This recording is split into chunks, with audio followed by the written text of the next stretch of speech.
I've come to learn that control is something that a lot of people crave. Not all of us, but for a lot of us, this is true. Having control in our day to day lives tends to create a sense of security. It eases the mind. Maybe you want to maintain a routine, or have more control about how much sleep you get in the night. These things become conscious thoughts and decisions you make that add some security in our lives. On a grander scale, humanity has seemed to always love the idea of control. For example, we decided to start farming. Obviously a long time ago, but we made the conscious decision to have control of where our food came from and when we got it. And this is no different to the way we think about the environment. An example of this is the introduction of the cane toad in Australia. First introduced as a method of pest control to deal with cane beetles, quickly devolved into a case of an extremely harmful invasive species. Today's interview takes us to northern Spain, where, after witnessing the public effort to try to control the local Iberian wolf population, Katie Stacey and her family have made the conscious decision to let the land take control. On a small farm in the countryside, they've created a space for rewilding, and have made the conscious effort to learn from the land. Katie is the author of No Paradise with Wolves, a book she wrote about her and her family's decision to let nature take the reins. So without any further delay, let's get right into that conversation. My name is Mike Bryden, and you're listening to Wilder Insights. Stay tuned. Left alone, all alone, deep beneath the sea. And the coral reefs, pretty scene, do you really need? Going high, really far, in a quiet place. Turn your face, understand why you're fake. Hello, my name is Katie Stacey. I'm doing a little bit of a lot of things at the moment, but I'm here to discuss mainly and share with you my debut book, which is very exciting, called No Paradise with Wolves.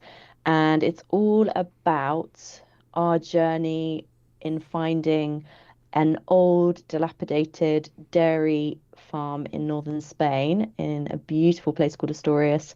And yeah, how we kind of found it and how we came to be here and how we exist here now, I suppose. So that's probably the most exciting thing about me at the moment. I'd say that's very exciting. I did read your book recently, and it was a fantastic read. I just wanted to let you know that. Oh, thank you. Yeah, no. Yeah, it's very scary putting it out there, so thank you. I really appreciate that, and I've been blown away actually with the feedback on it. So no, I'm pleased. I'm very pleased. Well, the journey you and your husband Luke have gone over just the last few years. It feels like something that should have happened over a much longer period of time, but you guys have done it. What was it? Just since 2018, I believe. The book begins. Yeah, so we first arrived here January 2018. We'd actually come to Recce, the area, in November 2017. So kind of fell in love with it, quick turnaround, and we were out here just in the new year back then. But now we're in our seventh year now, if I've done my maths right. And it is amazing looking back. And I think what's really interesting is my husband read bits and bobs of the book along the way, but he's since getting kind of, it in hand, the actual book itself. He's read it fully, and he was just, he kind of reminded me of these stories. Obviously, I wrote it, so I know they're in there, but and he'd forgotten, and he was like, God, we've really, done something here, haven't we? We haven't hung about, and we've learnt so much, and we've adjusted accordingly. But yeah, no, I would agree. We've fitted quite a lot into 7 years. Yeah, you guys keep very busy. That's awesome, though. Yeah. So the farm you guys now live on and homestead on, you call it Wild Finca. Can you explain to me why you call it that? Yeah, so we call it Wild Finca because finca in Spanish is the word for farm, and it's a wild farm essentially. When we get asked kind of, oh, you live on a farm or a finca, what are you doing there? We say that we're farming nature. So really that was kind of where the name came from, and it kind of we do what it says essentially is we're here for the wildlife and we're here for the nature, I suppose. I'm sure that comes with a lot of challenges, just like listening to the wild and letting that manage the property for you. Can you explain to me some of these challenges you guys might have come across? Yeah, we've had mixed reactions from neighbours. a lot of confusion. There's actually a lady in the village who, for the kind of first 5 years, she wouldn't, we'd go through a village and we'd always smile and always wave and say hello, and she just would not smile back. So we were kind of like, oh well, how, a bit of an in joke, like, how long do you think it's going to take before she smiles back? And it did. It took about 5 years. It's only really in the last couple of years that she now does smile and wave at us. Oh, wow. I think having had two children, she knows we're here to stay. But interestingly, she has some land that actually a local tenant, well, not a local tenant farmer, a tenant farmer from kind of a couple of mountains over, shall we say. He has cattle all over the place, but he rents the land currently. But she wanted to sell, and we have slowly been kind of building our kind of land around our project for various reasons, but really just to increase the wilderness and the protective layer, I suppose, around what is Wild Finca. Anyway, so she had spoken to a friend of mine, well, mutual friend of ours, and she kind of said, "What are the English doing up there?" And my friend had replied, "Oh, they're there, and that they're trying to increase the bees and the birds, and it's all about the nature, and that's kind of their mission up there." And she just went, "Why? Why?" Yeah, It why didn't would you make do that? sense. Yeah, so I think for a lot of people, and I think this is a kind of a misconception, shall we say, across the board, is that this is big cattle farming country around here, which is a kind of funny one because it's not really the best landscape for it. It's very mountainous, but it is. They have a lot of cattle here, and so to take land, I guess, away from what they would see as food production, direct food production, doesn't really make sense to them. I mean, the way I would then argue that is that you need to, have grass for the animals to feed on. You need to have kind of the insects for the pollinating, that we might not be food producers, but I think what we are kind of, farming here, nature, is just as valuable, if not more, to food production in a different way, I suppose. But yeah, so yeah, there's been raised eyebrows and very well, what's the word? Well-meaning advice. For example, a very well-meaning neighbour kind of came and said, "Oh gosh, those nettles in your central field, they're a plague. They're going out of control. You need to spray them." And we were kind of, "Oh no, we're not using kind of any chemicals on the land. That's not the intention." And we just kind of sat there and watched, and then it just became covered in peacock butterfly larvae, just covered and covered, and they gobbled it all down, and then we had loads of peacock butterflies. So we kind of did try and explain that, but he didn't really understand it. He didn't really understand it. There was a quicker, potentially more efficient way of getting rid of the nettles, and waiting for nature to sort it out wasn't on his agenda, so he didn't really understand why we were taking that route, shall I say. Yeah, So there's been, yeah, raised eyebrows. I could find it being difficult to convince people who aren't used to that kind of management around the area. But nature's got it figured out, right? You just got to give it time. Yeah, and it it's really interesting when you do kind of step back and watch, and there are elements where it's potentially a little bit out of balance because humans have had such an impact on it. So, I mean, there's quite a few examples, but for example, and I do mention this in the book, we lost a lot of our fruit trees and a lot of our root vegetables to a little, they call it fusarial water vole, I think. My apologies if I got the name wrong, but essentially we'd had like a couple of good years of kind of root vegetables, maybe, and so we'd planted, and then they were just decimated, and along with it, quite a lot of fruit trees. And we realized that because there weren't as many predators, in fact, there's big hunting around here, fox hunting, and in those first years we had huge pressure from the hunters because that was, they'd always had the access to the land, and starting to kind of explain that we didn't want them hunting that land, and trying to do it as gently and as understanding of local culture and of the fact that, we're English and we're not local. And so it was trying to kind of take the pressure off those predators that actually would have sorted out our vole problem. And in the book, I think I mentioned, a few years in, when there has been a little bit less pressure, we can watch the foxes hunting the voles out the window. We've put barn owl boxes up, and the barn owls, they also help them, keep them under control.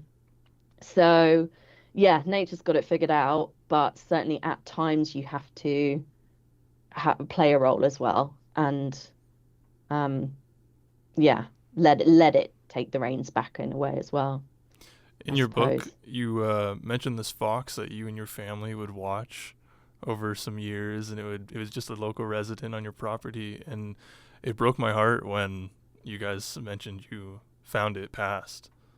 Yeah, yeah, no, it had been, well, yeah, we think it was shot. Unfortunately, we'd been away at the time and we had house sitters, so we just kind of come back to it. But it's a misunderstanding, I think, as well. Like, we really get to know the characters of individuals, and in that instance, he was just beautiful golden fox, and we really kind of, well, we took just great joy out of watching him out the window. Um, but you also get to know their behaviors, and I kind of delve into that in the book as well a bit, which was that, we also get to know that they have their territories, and some foxes, they will take lambs, and we lost lambs to foxes, but we then knew that when we were lambing, we couldn't have them in that field, so we would adapt our grazing regime, and we learned the hard way a few times, but as soon as we kind of understood it better, and we just then didn't tempt him, I suppose, by putting the lambs in front of him. But yeah, that was sad. No, it was sad to lose him. And then it completely kind of disrupted the whole dynamic as well, because you're then having to relearn the territories and relearn the behaviors, because not all foxes will take lamb, as an example. Right. Certainly that's been the case around here and with our different fox characters. So it sounds like there's some complications that come from the land, which you guys seem to understand and work along with, but it sounds like a lot of the complications are coming from sort of people and like this grandfathered in culture that is sort of, it's a mindset that's difficult to change. Yeah, and I think it's global, isn't it? I wouldn't want to say that it is just here. There's something that's quite interesting, and it's something I noticed living in the UK as well. I was relatively rural in the UK.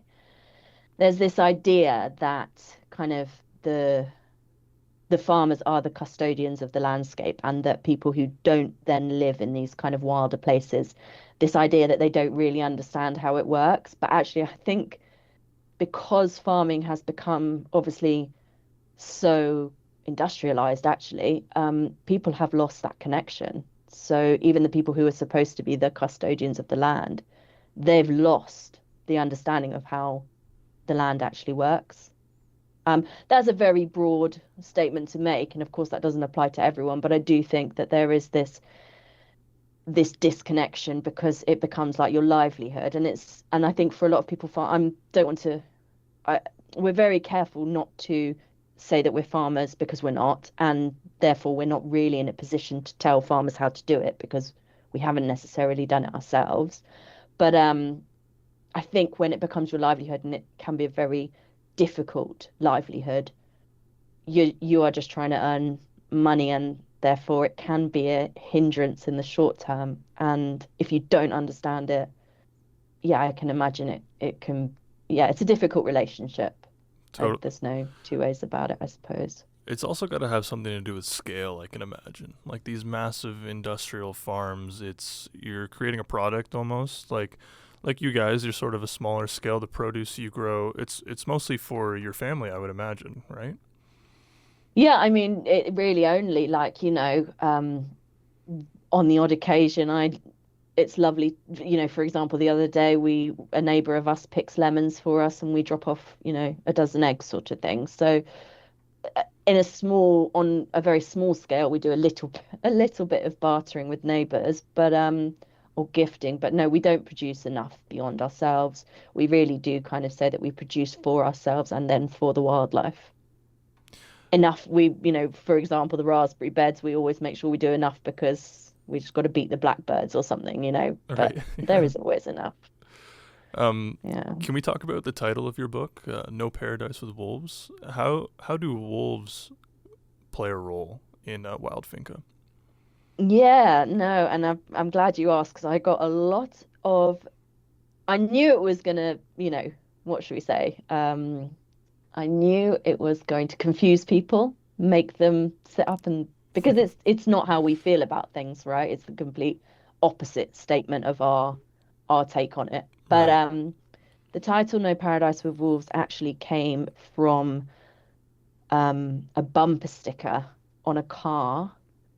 Con lobos no hay paraíso. My Spanish, I'm afraid, isn't great, and I apologize to, yes, for the pronunciation. But essentially, there is this bumper sticker that I'll still see it around on cars, which is essentially, with wolves, you cannot have paradise. And they are really, it's certainly with the farming community, the hunting community, they are really, really hated and therefore persecuted. And during one of the main reasons actually that we kind of found ourselves in the area was the Iberian wolf, which exists in these mountains.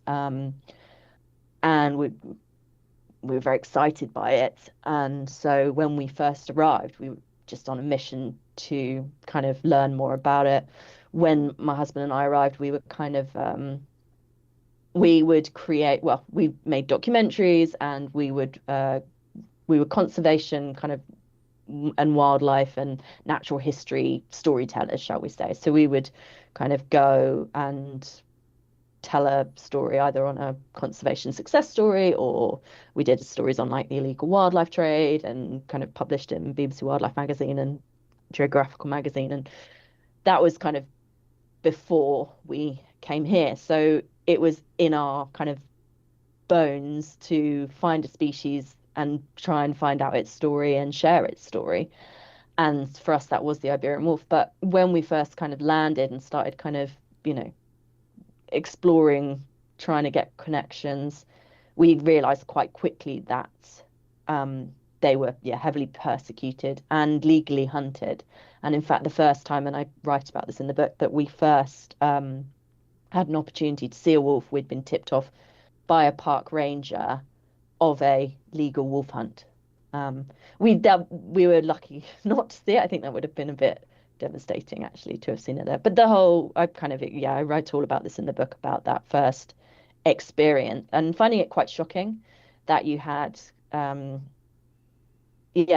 it was government sanctioned and that they were going out hunting wolves. So obviously that's quite an indicator of how they are kind of seen, I guess, in these parts, and certainly by the rural community as well. They're feared. And they've become a bit of a political pawn, I think, as well. And it's such a complicated relationship. And certainly when we kind of started out exploring it, we had no idea of it. But I won't give too much away because there's kind of that whole journey, that whole process, that whole uncovering is in the book. So I will let you explore that more in there. But needless to say, we actually made quite a realization off that, which was that it wasn't our story to tell, mainly because we didn't really understand it well enough. And it also, I think, really probably was the trigger for us to start thinking that maybe storytelling wasn't our path anymore. And we were ready to kind of get stuck in and make kind of change ourselves, positive change ourselves. And that's really where Wild Finca came in. And we really then made that choice, which was that, who are we to tell these people how to live with wildlife or wolves or the rest of it? I think it's about time that we actually kind of stepped up and showed that we could do it ourselves. Right. Now you guys are telling your own story rather than seeking Yeah, stories out.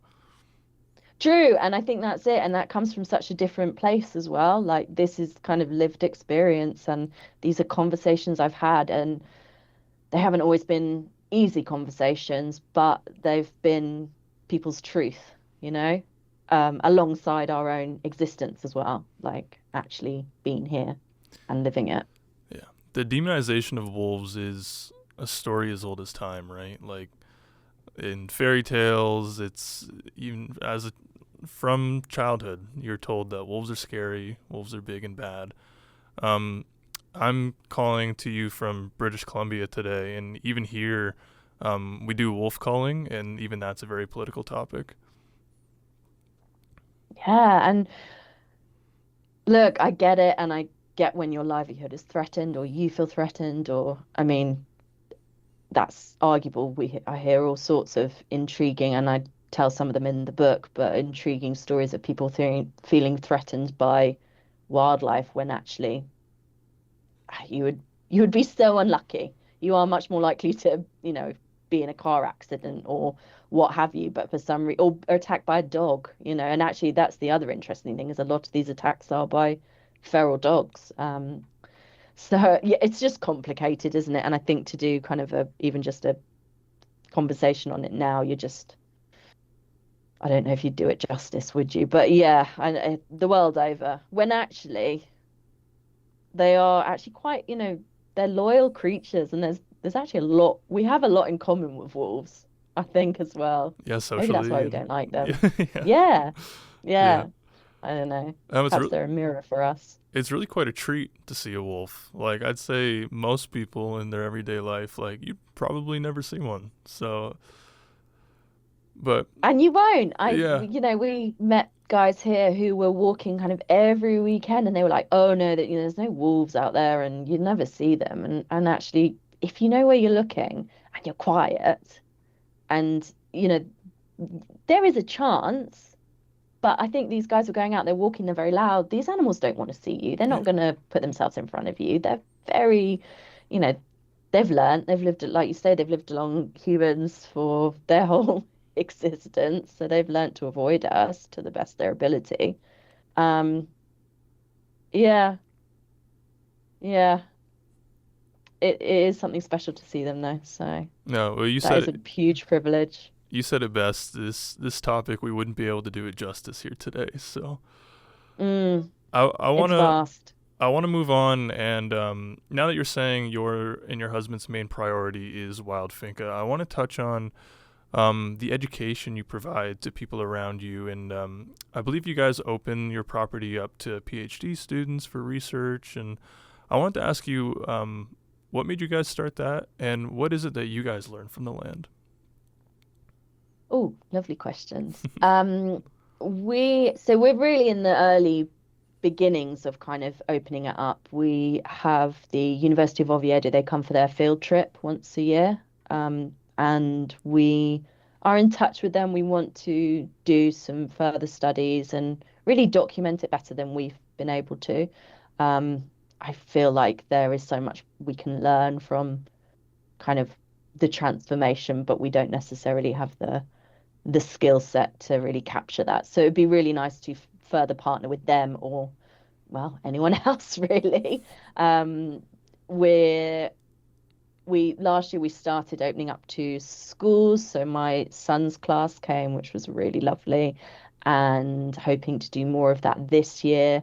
Um, that was very special actually. We had 15 5-year-olds and we took them to the far land and we did a sit spot with them. Have you come across that before? I mean, it I really have is not. kind of, No.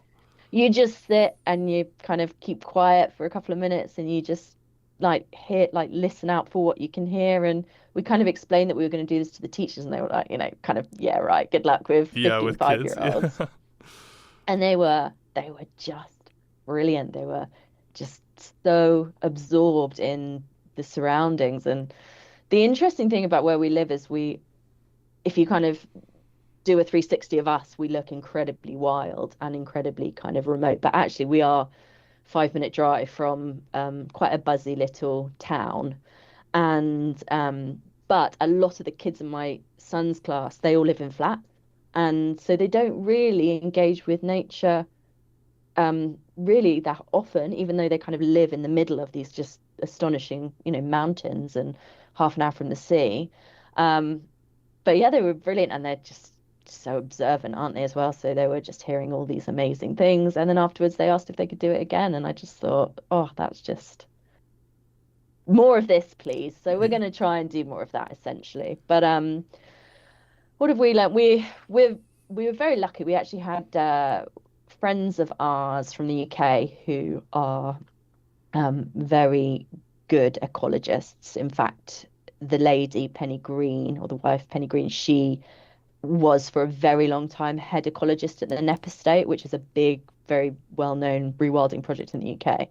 And so very smart cookies. And they came out and stayed with us in the spring and did like moth trapping with us. And they came and basically we did a bio blitz in our little, like we have a little bit of stream kind of woodland, and we did a bio blitz in there and found some really cool species that we just didn't even know we had on our land. So that was really fun to kind of just pick the brains of some, you know, very, very experienced, very knowledgeable ecologists. Yeah, I can So we're imagine. always trying to kind of sponge learn from people who are cleverer than us as well. Um, and yeah, no, I'm really hoping to share more. We do on some online courses as well. So last year we did a few like online rewilding courses, and I'm actually just launching a course that I've created called The Wild Shift. And this is essentially, at its essence, it's about reconnecting families to the natural world. Um, Wherever you are, I think people think you need like vast open, you know, greenery and mountains and the rest of it, and you just don't. Like my boys can get the most excited in, you know, the parking lot of our local town because there was a stag beetle there, or when we were in the UK, we were in my parents' local town and one of the boys found a woodcock feather, and you know, the details are there, and the natural world is right there. It's ripe for the picking. We've just got to kind of look for it with our eyes open, and you know, so essentially, this course is about guiding people in that connection. But it's really, I've really targeted it at people who are struggling with screen dependency and kind of kids spending too much time on screens, which I think is an epidemic of our of our generation. Is that what I mean? But I think it's something quite concerning, and I think it's if we can, and I know people are concerned about it. So essentially, that's who I'm trying to kind of engage with this course. But yeah, I'm excited about it. I've had some people go through it and some good feedback already, so I'm chuffed with that and looking forward to seeing how that progresses as well. Yeah, that sounds like a really amazing course. I would agree with you that the screens, it is an epidemic. It seems like a big problem, and everyone could really use a chance to slow down and be more observant, I would say. Yeah, and I think it's really interesting because it really stemmed from a question I get a lot. So we have an Instagram account and we share a lot of our adventures on that at Wild Finca. And the boys are very like hands-on, and they love exploring, digging, and you know, grabbing spiders and showing us and that sort of thing. And I'd get a lot of comments like, "How are your boys so confident in nature? You know, how are they like that?" And that was really kind of what we started thinking like, actually, how are they like that? And essentially, children are innately like that. Um, it's actually down to us as the parents to ensure that they don't lose it and give them the space to continue exploring it, because they're born with it. We Yeah, all are. that's amazing. I love that perspective, and I feel like the lives we live in more urban areas, we never really get that opportunity to see nature like it was beforehand, right? Unless you're going out of Yeah. your way, bringing your children to it. I wanted to ask you, how do you think starting a family has changed how you manage Wild Finca, if it has? Well, we actually, so we found Wild Finca really not long after we arrived. We were we fell in love with the area very quickly, knew that we wanted to be here, and I go into this in the book, but we met an absolute character, a local farmer called El Mexicano, and we just went and hung with him on his farm. And then he was the one who said, we'd said like, this is just perfect. This is what we're looking for. He's like, well, actually, I know of a farm, so let's go and see it. And he took us to see it. But I tell the story in a bit more depth in my Mm-hmm. book. But when we came, we had this feeling like this is perfect. but it can't be that easy, you know? So we then spent the whole summer, I must have seen like 20, I think, I can't remember how many I saw, and then I gave up after a while. I was like, I know this is the place. And my husband was like, no, it can't be that easy. It can't be that easy. So he continued on. And they had a wonderful tendency of hearing our budget and then showing us things 3 times our budget. And then saying to us, oh, they'll take an offer. I was like, they're not going to take an offer Yeah. of a third of what they're put it on for. So that got a bit tiring. But irrelevant of that, I never saw anything that matched it. And this feeling that we have, I still have it when I just kind of have popped into town with the shopping and I come back and I drive down the hill and I see it, and it's just this like, it's this just big exhale, like, oh, I'm here. And I know I've gone really off topic with the question. Oh no, that's right. I know why I was telling you this. I'll answer your question now.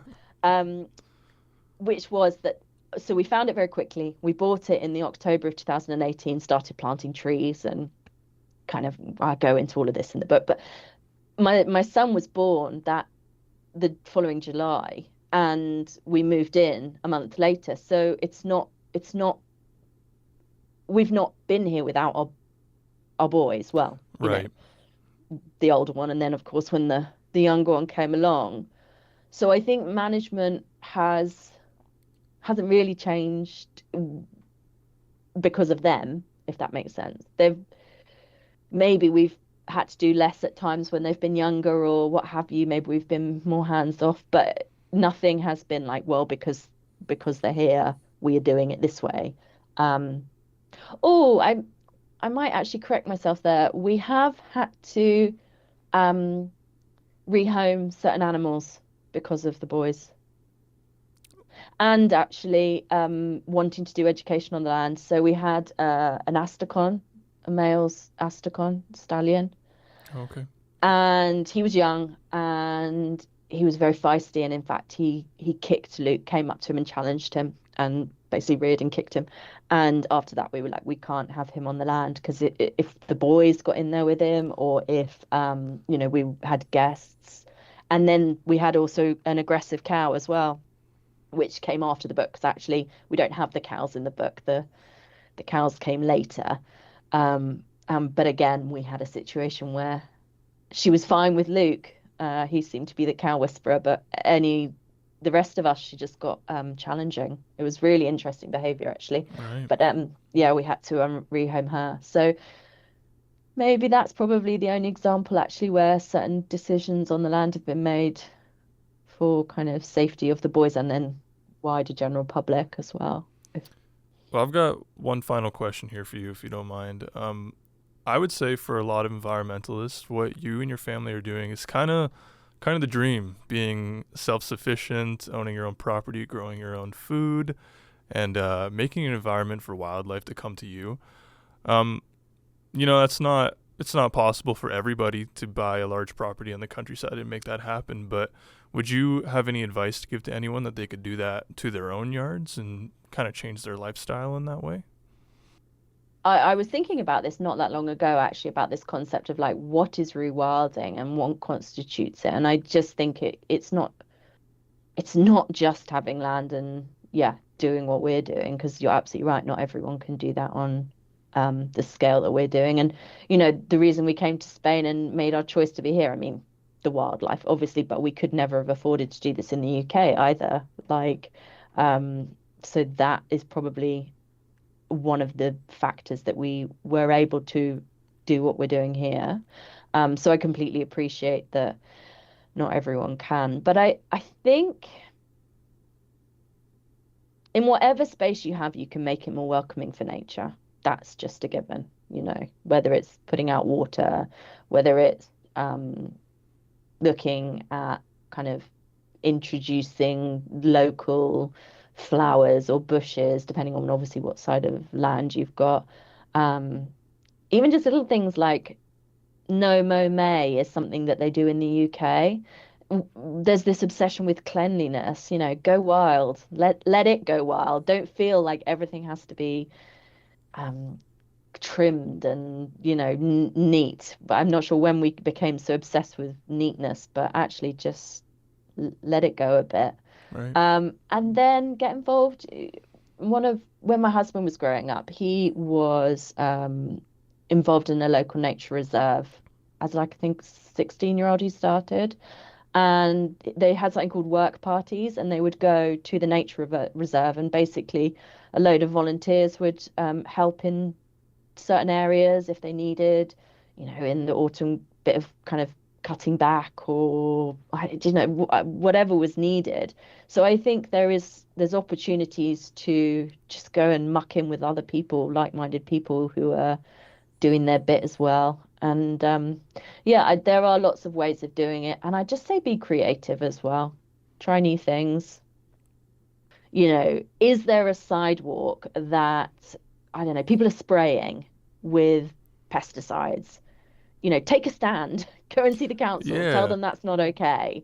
Sprinkle some seeds, put up a bird box. I just look at what's around you and think, how can I make this more welcoming to nature? And if you're not allowed because it's not your land or something, go and talk to the people whose land it is. Go and have a little chat and say, look, I'm up for doing something like this, and have you thought of doing it this way? And I think just look at the kind of and I know it can be tough, because I must admit we love our birds.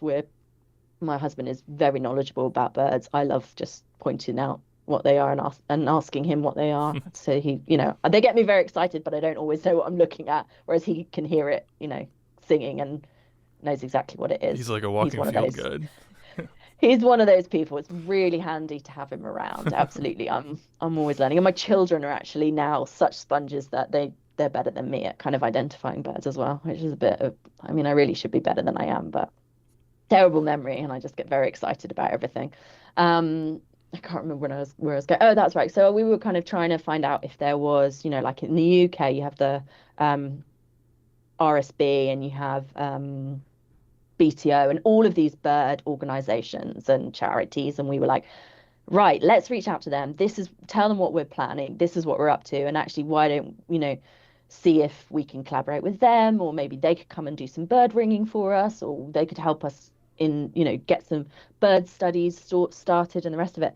And actually, there's just no one active around here, really, in the same capacity.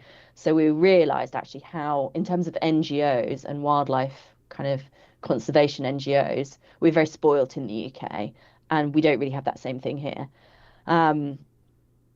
Now we're not in a position to do it, but actually, what is stopping us just starting one? Or Right. So I think when I say creative, I mean, if that space doesn't exist, find it and make it for yourself, and just look around, ask questions, find out who's in charge, pitch them an alternative way of doing it. I like what you said, stand up for it, right? Like, try to make the change you want to see in the world and be involved and make your voice heard. Yeah, absolutely. Right yeah. On. Well, Katie, thank you for summarizing. I want to thank you for coming to talk to me today. I know it wasn't easy with the time change we got going on here, but if there's anything you wanted to say to people who might be listening right now would be the time. Well, thank you so much for having me on your show, and thank you for reading my book and giving me a platform to share it. And if anyone would like to read it, it's called No Paradise with Wolves. It is wherever you get your books from. And if you'd like to be kept up to date with all things Wild Finca, then please head over to our website. It's www.wildfinca.com. And we're also on Instagram as well. So head over and check us out there at Wild Finca. Awesome. I'll put all those links down in the show notes for this episode, so go check those out. But thanks again, Katie. I appreciate it. No, thank you. Really appreciate your time. Thank you. Katie Stacey is the author of the book No Paradise with Wolves. If you want to check out this book, I've left a link in the show's description down below. And if you want to learn more about Wild Finca or Katie's nature-led programming, I've left a link to their website down below, as well as their social media. If you've enjoyed this episode, consider following Wilder Insights on Spotify, YouTube, Apple Music, Amazon, or wherever you're listening to this episode. And if you don't mind, consider giving the show a rating. It supports the show, and it helps other like-minded people find us. Wilder Insights is partially produced at the Seafer radio station, located in Prince George, BC. And if you're in this neck of the woods, you can hear this show every Thursday at 10 a.m. on Seafer Radio, 88.7 FM. Our theme music is by the band Funeral Culture. I recommend checking those guys out. Wilder Insights is hosted, produced, and edited by me, Mike Bryden. You can find our socials in our email in the show notes below. If you have any questions or want to make a recommendation for a guest for a future episode, shoot me a DM or send me an email. That's the best way to get a hold of me, and I can't wait to hear from you. Remember to get outside, keep asking questions, and I'll see you guys in the next episode.